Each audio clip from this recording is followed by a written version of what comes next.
new information on the investigation, and it looks like crews have improved the highway there. They've cleaned up quite a bit.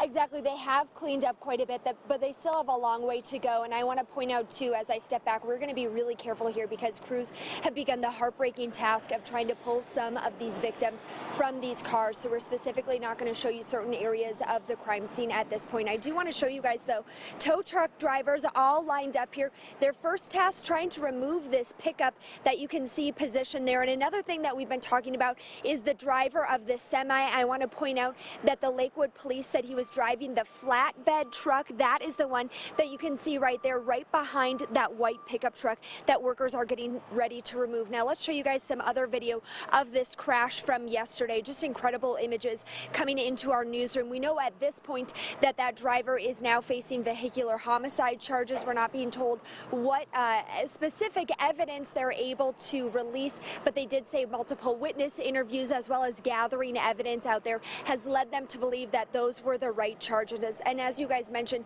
that number has jumped up to 28 vehicles involved in this crash.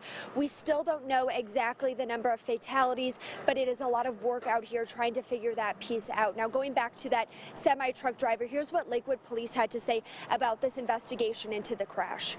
The driver of the semi that started this event was taken into custody. He is being processed and will be lodged at Jefferson County Jail on multiple counts of vehicular homicide. We feel at this time we have enough probable cause to charge the vehicular homicide charges.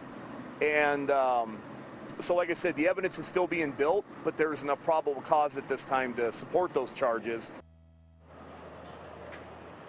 Now, coming back out here live, I want to point out that they were able to just lift up this tow truck. And what you see underneath there is how it looks like the asphalt almost turned to like gravel. When CDOT's talking about how they need to repave the road after all of this gets cleaned up, that's why you have instances like this where it just burned so hot that now they're going to have to go back through and repave it. So not only investigators have to wrap up this scene, but that only then will crews be able to get out here and clean it up. So it is going to be a long time. No surprising that CDOT says it's going to not be open until tomorrow. Emily Allen, Fox 31.